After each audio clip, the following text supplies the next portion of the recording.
History is the key to unlocking the mysteries of a haunt. That is cool. And that's the original. That's all this. Yeah. That's cool. Join us on our journey as we get to the bottom of the truth and real history of these locations. You are watching Haunted History of the Paranormal. Thank you for tuning in to Haunted History of the Paranormal. This evening we are in the historic village of Glen, Illinois. We're getting ready to head over to the Heritage Museum and the Yonda Log Cabin. Great, thank you for tuning in. We are in the Glen Heritage Museum with Sheila and Joan. Sheila, you are a coordinator up here? Yes. And Miss Joan is a historian, which that's what we really She's really on like. our commission as She's well. on the commission as well.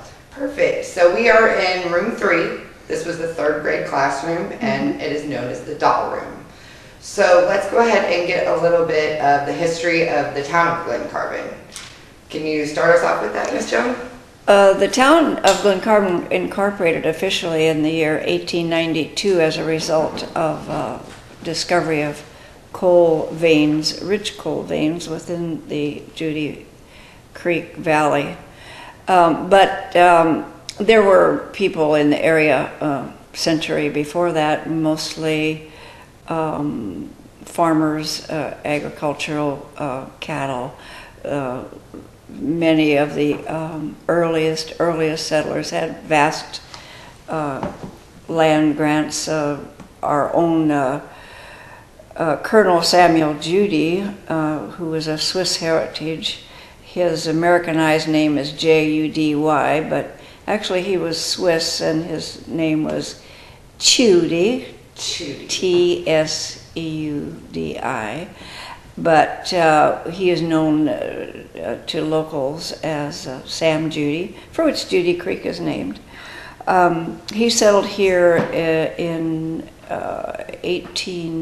very early 1800s, and he built the first permanent brick home in Madison County. At that time, Madison County extended to the Canadian border. So you can see it was a great, vast tract of wilderness. I didn't know that. So at the time that Colonel Judy, so-called because he was part of a local militia fighting the Indians, and he had orchards, he had wonderful racehorses. He had a racetrack. His property was located just west of here, along Route 159 near what present-day Garden Kingdom. Okay, and that's right down the road. Right down the road. That's 157, John. Yeah. 157. Oh, did I say 159? Yeah. Yes, 157, and I get them confused all the time. he sold off, of course, in later years to smaller parcels of land to other immigrants. But to give it some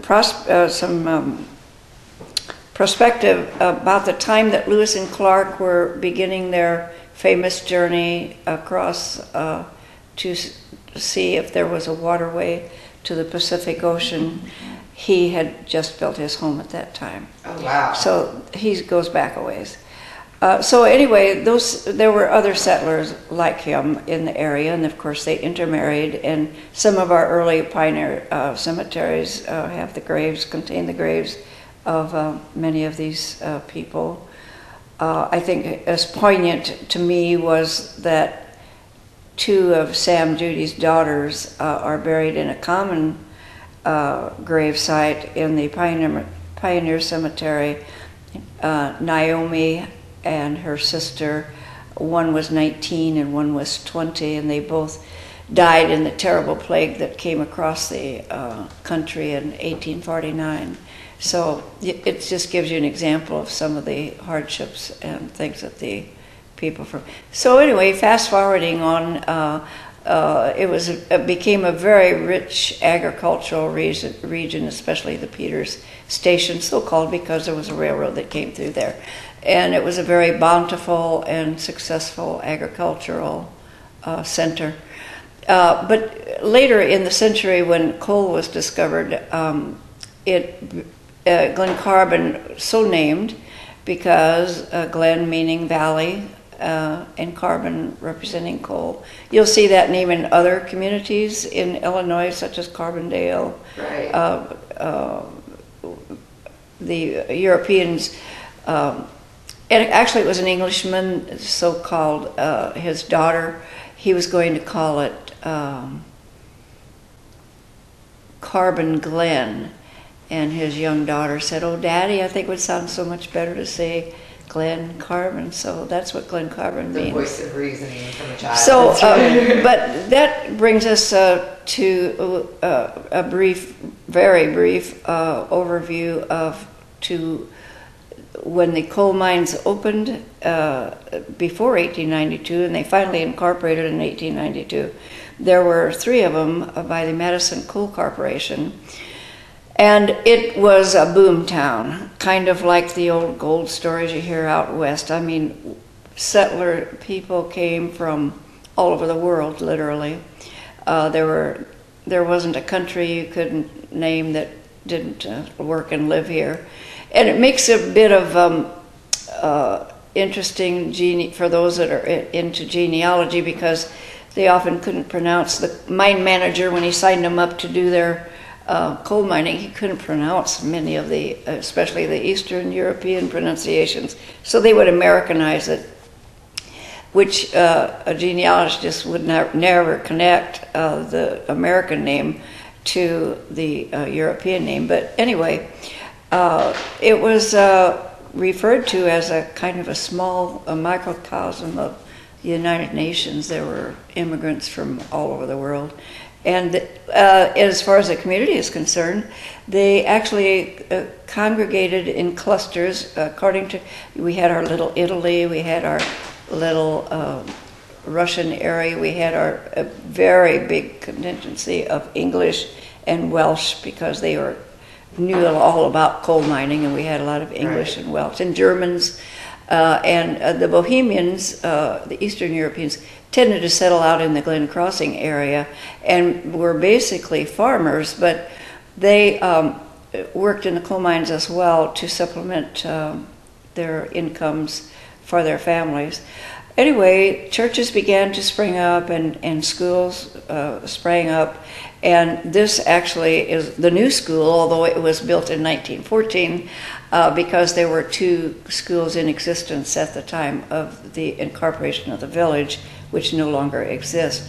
But this school was then built in 1914, and it's a rather unique building in that it has been in continuous use by the community since it was constructed in 1914.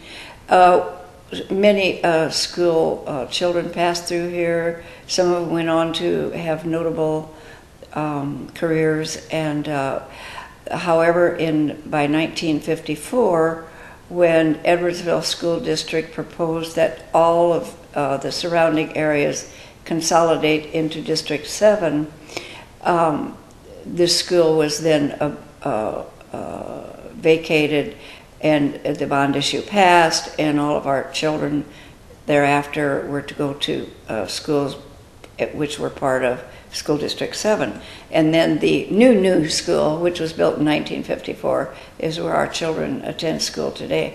Meanwhile, some far-reaching thinking individuals went to the school board and asked them what they wanted to do with this building, and would they be interested in selling it to the village authorities for a nominal fee. And the school board was not only interested in letting the village have this building, which they had no use for, and so they deeded it to the village for $1. Oh, that's neat. And so the citizens banded together to do things such as rewiring the school, and it became, after it was no longer a schoolhouse, it became the home of municipal government. And sometime after 1954, the first building, which is built just down the street in 1910, was vacated, and the village government moved into this building. and did so until the 1990s when they finally built a fine new village hall. But the village clerk's offices were in the downstairs. In the first grade, was converted to village clerk's activities, and the second grade was the police department and public works was in the basement, and the conference room was in the fourth grade, and we are sitting at presently in the third grade, which was our museum until they built the new municipal building, and then they moved out. And also during those years, it was occupied as a reading center, and then a referendum was passed to create a tax-supported referendum for a library, which we now have a brand new library down on Main Street. And when they vacated, our history museum was able to expand into the rest of the building, and I don't know where we put all this stuff before we were granted the entire building. But of course, the museum continues to grow. I'd say weekly, wouldn't you? Because now and a lot of the exhibits are donations from local. Yes, all of the I mean, I would say a good 98% is donated by a Glen Carbon resident. And to me, that I find that extremely amazing and heartwarming, because they believe in the history so much that instead of hoarding it or selling it, they'd rather donate it so other people can see it. And that's appreciated for anybody. And so you guys take donations? We do take donations. We do prefer that it has something to do with Glen Carbon, or that the family lived here in Glen Carbon at some time. You know, and basically anything they would like to donate. We do have to take it before our commission to have it approved, but it's one of my rules of thumb as the museum coordinator that if they don't want it because they don't have the room for it and we can't use it, I will find a home for it in another museum in the area. Right, because I mean, these are, I've taken a walk through on my own, and I just was completely fascinated with all the military uniforms, and you know, that's so neat to be able to bring your kids into your grandkids, and after you've donated something to a museum, to walk by and say, it was mine. That's what I wore, and it's preserved. It's not sitting in a box up in the attic creating, you know, bugs eating it or whatever. Well, we have the police motorcycle down on the first floor, and that police sergeant still drives a motorcycle for the police department today. Oh, that's so neat.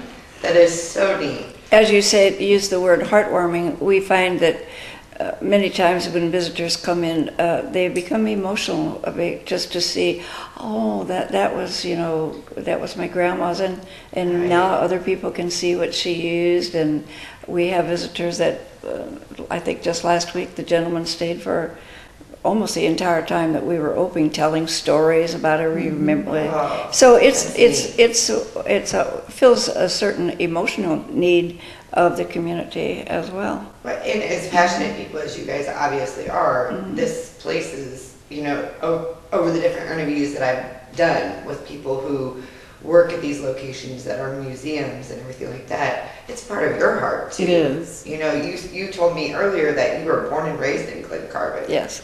And you know, this is...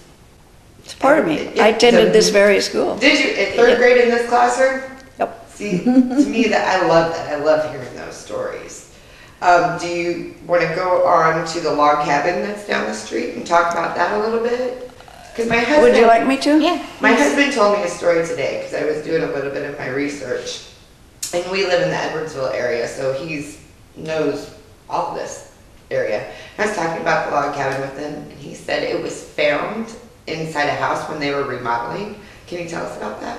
Well, we had always been told by the old timers the log cabin today was not recognizable until it was layer by layer were peeled back, and the old timers always said that was a log cabin, and we always said, well, that's interesting. But then the owner of the building, it had been used as an ice cream parlor over the years and residence, and finally the owner of the building decided to have it taken down. She didn't want to invest in repairs, and it was to be used as a a fire burning training exercise for our local fire department. And our group of, we call ourselves historians, we're just local people that we're amateur local history buffs. The history, yeah, and we gathered together and we said, well, before they burn it, I wonder if those old stories are true, that it was a log cabin. So we, one of our members was a state archaeologist, and she had contact. She said, well, I have a man that can come down and examine the building and see if it truly is a log cabin.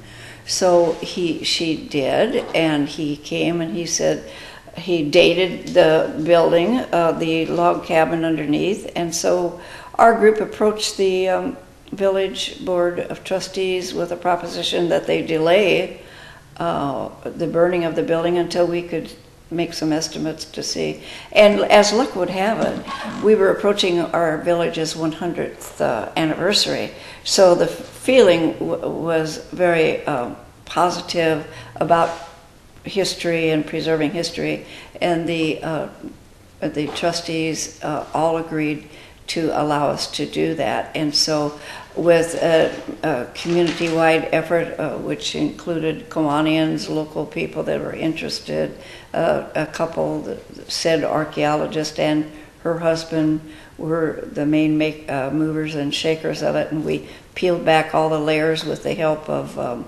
various organizations locally and exposed this beautiful log cabin.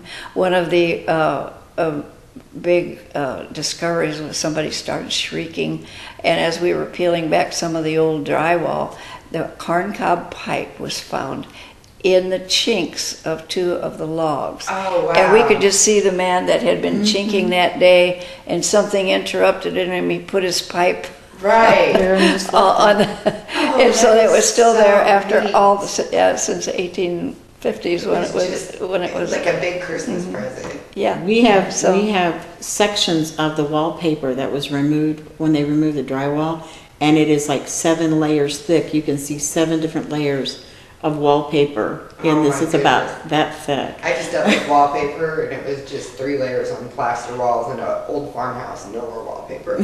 Never again. But so our group got a real education as to archaeology because you got to be a part of that. We got to be a part of that, and we got dirty. And she showed us how you do the grids with the taunt strings, and then whatever you took out of this little section, it was identified, and I thought, wow, so that's how they do that, you know. But what was discovered was that lots of kids had lived there. There were marbles and all kinds of toys that small toys that children must have used over the many decades of the building. And you've got all those. Some of them are actually down on display in the cabin. When we go down there, you'll be able to see. Yeah, we get to go down there a little bit later and check out that too. I'm excited about that. Now you're speaking of the centennial of Glen Carbon. You guys have a centennial coming up of the schoolhouse. So can you tell us, you have a lot of events planned up in the next We are year? just now starting early the planning stages of it. We have a few people that were very prominent, went on to be very prominent people who graduated from here. We're trying to contact them. We're trying to contact as many adults that were children that went to school here to get their oral histories of the building. We will be planning a kind of a reception, open house type thing for the building, and we are in the midst of trying to get on the National Registry for Historic Places. So I'm in the midst of filling out all that daunting paperwork now. But I would have this place set up. I mean, I am extremely impressed when I walked in this evening on how beautiful everything is set up. The village is very adamant about the fact that this is one of their treasures in the town. They're very supportive. They're very supportive, and they took painstaking efforts to keep the integrity of the building intact. We have all the original hardwood floors, all the original tin ceilings. Many of the light fixtures, like the old schoolhouse lights and that, were like searched for if they were broken to replace them with the originals. You know, and it's just in my estimation, and I'm not from Glen Carbon, is just an absolute wonder that Something is drawn in here. Yeah. Make you love the Well, building. my father was the Pepsi driver in Glen Carbon for 35 years. So my history of Glen Carbon was in the summertime. I used to get to go on the truck with him one day a week, and this was the route that he would take me on. So Isn't it amazing how the little things that we do makes us who we are? exactly, and I love history besides. So Right. Now, we've covered a lot of the history. You've actually had some personal experiences in the building. we have had some personal experiences. We've had a couple of paranormal teams come in. Riverbend Paranormal? Yes, Riverbend Paranormal was here. We also had a team called Paranormal Task Force out of St. Charles. They came and did a Girl Scout event for us so that the Girl Scouts could earn their ghost hunting badge. There's a Girl Scouting ghost hunting. There is. That's amazing to me. There is a badge. There is a badge for it. And we've had a couple of people. I had a lady from the DAR who was here for a meeting who came down and asked me after using the restroom on the first floor. She said, who's up on the third floor? And I said, nobody. And she said, well, somebody just looked over the balcony at me. And I said, okay. And we have a lot of bangs and pops that we can't explain. It'll sound like something fell off a shelf, and I'll go to search for it and can't find anything out of place. I had an incident with my security camera. The meeting room downstairs used to be the cafeteria, and I had these little images on my security camera like kids filing out from the cafeteria to go back to class, and it lasted well over 1.5 to 2 minutes, and then it disappeared and it never happened again. Wow. I constantly have computer glitches in my security cameras, which my security guy tells me, oh, it's just loose wires, but then he comes down here to check them and they're all tight, so he can't explain them. I've had a couple of sensitives in here that have felt a woman in the room next door and a man on the first floor. The items that are in that room down there are from the old company store. They are from the original village hall. The clerk's cabinet is down there as well as the boardroom table. And there's a lot of artifacts throughout the building. There are. Where it couldn't even, if there was some kind of paranormal presence. Exactly. I'm not saying there is, and I'm not saying there isn't. Exactly. But it could be something that was donated. In this room alone, they told me there's a woman up here, okay? Well, you have Mrs. Sleva, who was the teacher here. She taught for over 35 years in this school, taught in this room. We have the lady that owned our doll collection. She had over $2,000 in her collection. We have over 800 of them here. And nothing is malicious and nothing is mean. So it's just people who would like to stay around and look over their stuff, and I'm fine with that. Right, just don't freak me out. Yeah, I will admit it gets a little bit eerie turning the lights out at night up here, so I tend to make sure I have somebody with me. But other than that, I do that in my own house. Yeah. Flip off, run up the stairs, do whatever I have to do. But we are going to definitely show the website. We'll have all the information so you can come up and take a tour of the Heritage Museum and check it out, as well as some of the other upcoming events. So we're going to take a quick tour here in a few minutes, and we will be back. All right, Miss Sheila is going to give us a quick tour of the schoolhouse, and then we're going to hunt for a little bit, and then we get to go over to the log cabin too. I'm so excited about that. So take it away, show us around. Well, let's go into room 4 here. And we're on the 3rd floor. Yes, this is the 3rd floor of the museum. Again, the door numbers correspond with the room, the grade that was taught here. This is our military section. We have uniforms from all the way from the First World War up through Vietnam, and every one of these uniforms was actually worn by a Glen Carbon resident. My one important one is down here. I feel it's important because it's a woman. This young lady happened to serve in 2 branches of the armed service and in 2 different wars. She was in the Army Air Corps and she was in the Air Force. She served both in World War II and in the Korean War. This lovely gentleman behind me is actually a Glen Carbon resident who still lives here. He lives at the bottom of the hill, and he is 92 years old. So he came up to see his picture one day and informed me this was him, and I could see the resemblance once he got here. We also have all of our railroad paraphernalia up here. These models of the 2 depots and the watchtower were actually built by a Glen Carbon resident here. He painstakingly cut all of the shingles from real roofing shingles to create these models. And that was another thing that I meant to touch on during the interview. All the original railroads that ran through Glen Carbon are now the bike trails. Yes, they're all the bike trails. So that's another thing that you can check out is the bike trails, and there's some beautiful ones. A lot of the businesses and stuff and history that was along those bike trails and along those railroad tracks, there are kiosks, informational kiosks, so that you can see like where the press brick company was. There's like a portion of an earthen kiln there, and then there's a kiosk that shows the history of it. This is our 1940s dining room. Cute story about this. We had the Philco radio here that a resident donated to us. They worked for 4 weeks at the village hall to get it to work. It was working. They moved it up here, and it quit working. And it hasn't worked since. So,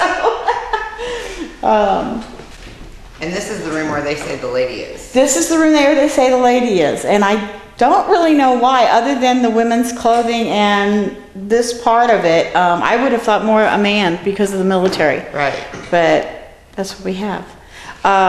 One of the other really nice artifacts we have for military is this World War II steamer trunk. This was actually owned by a Glen Carbon resident and was packed up the day he came home and not opened again until it was donated to us just earlier this year. So when we opened the drawers, we found all of his medals, his dog tags, we found his shaving kit, his uniform was still hanging on the hanger just as it is now, all of his hats were in the drawers. The only thing he took out of it when he came home was his boots. And I'm sure it's because he used them while he was... Room 3 houses a lot of our housewares items, things like sewing machines, cooking items that they would have used, the local merchants and apothecary type things that went through the years. There's a cigar box in there. There was a place, and I don't know where it was from, but you could order cigars embossed on the label with your name to give out to businesses and stuff, which we do have in there. The safe is from the Primus Bakery. It's very heavy. I don't know if we would ever change these rooms around, that would still have to stay here because there's no way to move it. Because it takes both of my knees and my back just to move the door. So. Oh my goodness. This weaving loom was actually owned by the daughter of the Yonda cabin people. So this is from 1923, and at the time I think it says, what she paid? 1924, excuse me, 1924. She paid a whopping $35 for it, which was big money in 1924. Right. So, and they made all their clothes on this loom. This is kind of a mini display to promote the Main Street businesses that we had. Dale Hennon's barber shop was on Main Street, and just a couple of doors down was the Ilaria grocery store. And 90% of Mr. Hinton's personal items from his barber shop are right here. And then the Ilarias had one of the very first full-service grocery stores in the area. This is room 2. It's our revolving room and our kids' discovery area room. One of the very first things that I did when I got on board here was to create a spot for kids that they could actually feel and hold and touch things, so they knew when they go to the other rooms it was a no-touch room. And we have the... That's very smart. Yeah, so they have their own little area over here where they can touch and feel and play with. We have it set up for Christmas right now. This is our model train. This was actually donated by a Glen Carbon resident who, she and her husband were avid model train enthusiasts. When he passed away, they gave a lot of their trains to grandchildren and that. Still had some left over, so they donated them here to us. The model train club from the building down below actually helps us keep it going. And then over here is one of the few permanent exhibits we have is the architecture on the walls. This was the dormer from the home of the Madison Cole superintendent. Behind you we have the slate roof from the original village hall that was built in 1910. The cornice work over here was from the old mining company store on the corners of their building, and there's a picture of it down below. And then we had the Knights of Pythias Castle Hall, which Knights of Pythias was kind of the forerunners to the Knights of Columbus type thing. Then this safe right here and all the paraphernalia in this cabinet is from the old Rasplica Mercantile Store. And they were one of the first stores in the area that let you buy on credit. That's what this is. This is a tab safe. And what they would do is when you would come in to buy something, they would have these little cards in here that they would write down what you bought, if you made a payment, how much you made a payment for, and then they kept it locked up in this safe. And there was a grid up here on top that told you where their information was held so that they'd know where to go to find your ticket. So again, the very first people to let you buy on time. Wow. The table underneath our little Wonderland village here is the first board table from the village hall, original village hall, and the cabinet next to it is from the village clerk's office, one of the original village clerks of the community. And no, we're not in trouble. No, we're not in trouble. This is our police motorcycle. This is the original police motorcycle from the Glen Carbon Village Police Department. It's a 1983 Kawasaki. And they recently got a new one. They got a Harley. They upgraded, I guess you would say, if you're a Harley lover. And they donated this one to us. And when they brought it in, they wanted to put it in room 1, which will be the next room we go into, because that's where all of our first responder stuff is. Unfortunately, they told me it weighed 750 pounds. There was no way I was putting a 750-pound motorcycle on my 100-year-old wood floors. Right. So it went in the alcove because that's a concrete floor. Right. And this is our last room. And as I said, it has a lot of our coal mining paraphernalia, agriculture. There's even some old dynamite sticks and blasting caps and stuff over there. They have all been defunct. They won't work. But one of the things that the Madison County Coal Company was known for was having a very good rescue team. And they won numerous awards for their rescue efforts.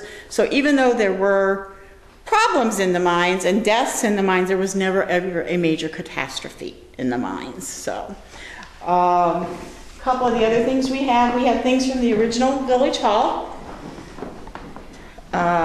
This was an old ballot box they used to use before they had the little mark things and stick them into a computer.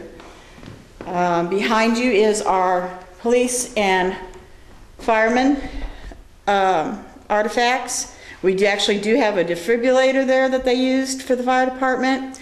The ball and chains are real. They did use them, and there was, I'm thinking this is a tall tale, but they told me that when this first started being a police department here in this building, they didn't have the jail cells ready, so they used to use those to keep the prisoners in line. Now, I have no proof of that, but that's what we were told. All of these Indian artifacts were found on one gentleman's farm, Mr. Thomas Shawshack, who lived just east of here. His property actually, if you take Interstate 270, it went right through his property. Oh, wow. And that's how they found these. When they started digging up for 270, they started finding all these artifacts. And they do date back as far back as the Cahokia Mounds Indians. Oh, wow. So we've had... my husband has said growing up where we are, where he grew up, he used to find arrowheads all the time growing up. The one amazing thing is I just had Mr. Bill Isimer from the Cahokia Mounds up here, who informed me that there's not one arrowhead in the entire collection. I'm like, but Bill, what are these? He goes, those are spearheads. Those are not arrowheads. We don't have one single arrowhead in our collection. Got a lot of stairs. Yep. Now this is the brick company that I was telling you about. Is this the one that burnt down? Yes, it burnt down. They used to make all of these decorative bricks, and Glen Carbon is known to have, let me turn this on so you can see the bricks a little bit better, have supplied all of the bricks for the 1904 World's Fair in St. Louis. How neat. So it kind of makes us very famous. And in the kids' room, we do have more of these that the kids can do brick rubbings and take home. Like I put some up on the wall to show off.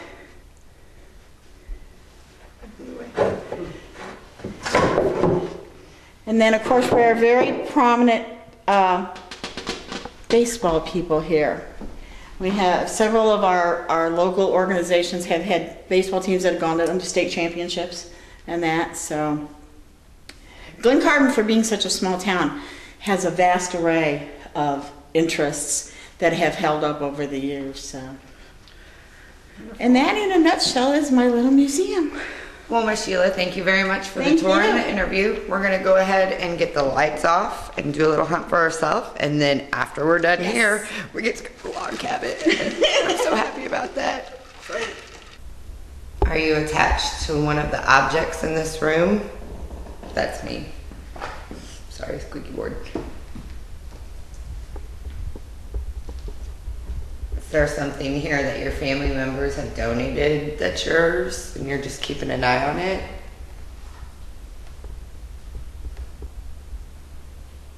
Can you give us a sign of your presence and let us know that you're here? You can knock like that. You could walk across these floors. Do you like to just watch all the kids come through?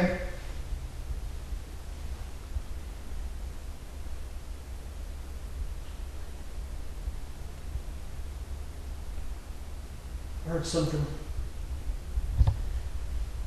Back over there. I thought I heard a knock over there. Sound like a little kid voice or something. Really? Well, then let's go. I think it was. Did it sound like maybe in the classroom? I can't tell. My ears are a lot more sensitive, so it was real faint. This is room 3. Classroom in every room. For the whole school. Well, this is where the desks are right now. Is there anybody in here? Maybe a little child? Is this your classroom? Put that down.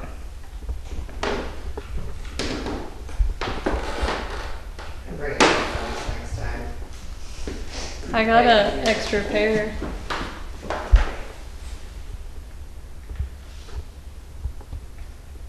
That was the first time I've ever heard anything in this place, but it's probably because I'm wearing the wired up with the mic.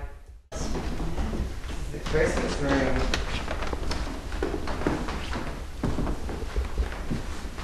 The smell of the trees. There's a lot of artifacts in here too. Uh-huh. Put the recorder there. Out there on the color table. Here, I color. This is what Until the Man is. Never seen him. Is there a man in here? Oh, besides Matt. I'm not much of a man. Oh, whatever. Not that. Matthew. We love our Matthew. Are you attached to something in this room? Maybe the safe over there. There's a lot of artifacts in every room. So, Mr. Man that's supposedly in this room, there's a gray box over there with a green light on it. You can walk up to it, step on it, do whatever you need to do, and it'll light up. Can you make that light up for us?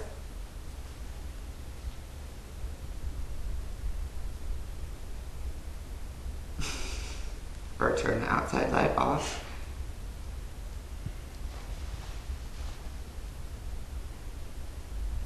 Now, when Were there many coal mining accidents? There were accidents, and there were probably accidents not too far from here. Actually, this building is pretty much on top of a mine shaft. You can't really go anywhere in Glen Carbon and not be at some point of the mine. Right. So it's quite possible that somebody might have died underground, you know, near here. They didn't have a major catastrophe where they lost a lot of lives, Right. you know. We do have in the other room, we have a bell that belonged to a young lady who, after her husband or her father was killed in conjunction with a mining accident, he didn't actually work in the mines, he worked in the rail yard, and he died at the railroad while they were loading coal and stuff. Anyway, she went to work selling milk before school by driving the you know, the family wagon and ringing that bell to sell milk. So. Did you hear that? I thought I heard footsteps upstairs. I heard a thump or something. There was 2 of them. We hear footsteps a lot. Do you have an extra? We should set up an extra recorder, maybe. Do you want to do a spirit box in the room with all the arrow spears and the mining stuff? Sure. I keep getting really weird, and I noticed it in a couple of the rooms, like cold chills. Not like temperature drops, but like, you know, how the hair on the back of your neck stands up. Just there, though. Not, but I'm also a little damp. Yeah, we gotta put that into consideration. Right. That's why I haven't said anything. Well, the air vents are up there and they do tend to blow, but I haven't really heard them kick on. Right, that's another thing I was thinking. But the temperature is dropping outside, too. Yeah. Is there anyone in here with us? Can you give us a name?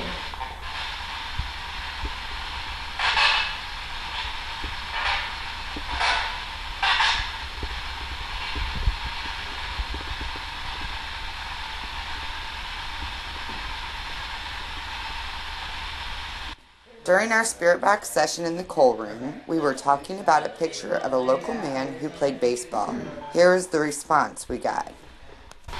He's even younger. Did you like to play baseball?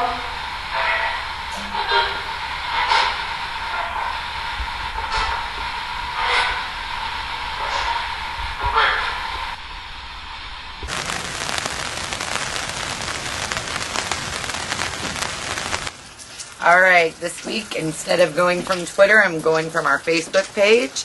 Our fan of the week is Jennifer Peterson. You're going to be getting your bumper sticker sent off to you probably Tuesday, since today is Veterans Day. So thank you for our veterans as well. So Jennifer, here's your shout out, and you'll get your bumper sticker. You're in the Yonda Log Cabin. Log Cabin. It dates back to 1853. It was covered over many times over by houses, which we do have some pictures back here on the wall that show what the house actually looked like before they started tearing it down. These pictures back here are during the excavation of when they tore it down. The Yondas, Mr. Yonda was a blacksmith. He built the cabin here because this was the major thoroughfare between St. Louis and Edwardsville at the time. And he knew that as a blacksmith, he could get all the work along this way. And he and his wife raised 10 children in this house. Yeah, I know, it's small. There used to be an opening in between the 2 doors that led up to a loft where the kids slept, okay? But that's about all they could do is sleep up there because there's not much headroom, so they would like have to crawl into their little mats because they had like feather mattresses and that was it to sleep on. There was a wall here at one time. It went right down the center here, almost to the end of the wall, but there was a doorway there that they could get from the bedroom to the kitchen area. And like I said, they raised 10 kids. When Mr. Yonda died, his son Frank took over this house, and he raised 11 children in this house. Are there any of the Yondas here? Knock on the floor. Like that.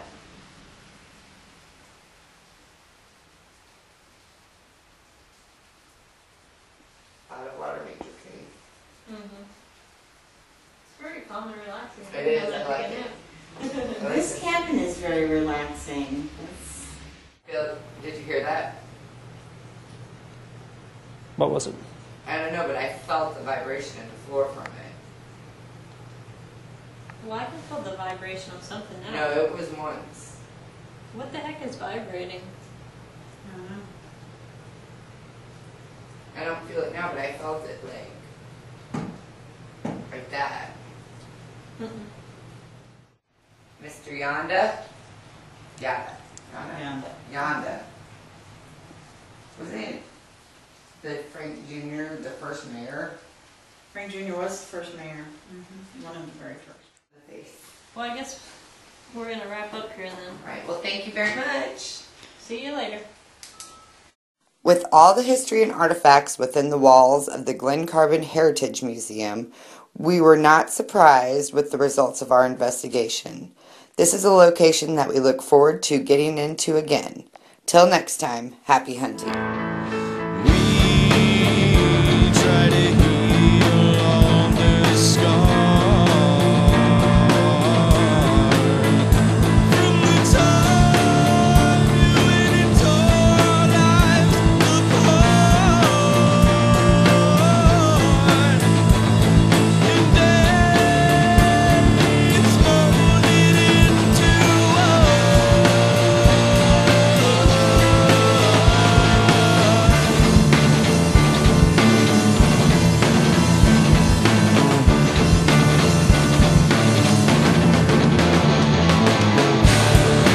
we will fall down, fate will bring us to the end of this excuse for what was once essential bliss, and you will do what tore into pieces. I did the whole.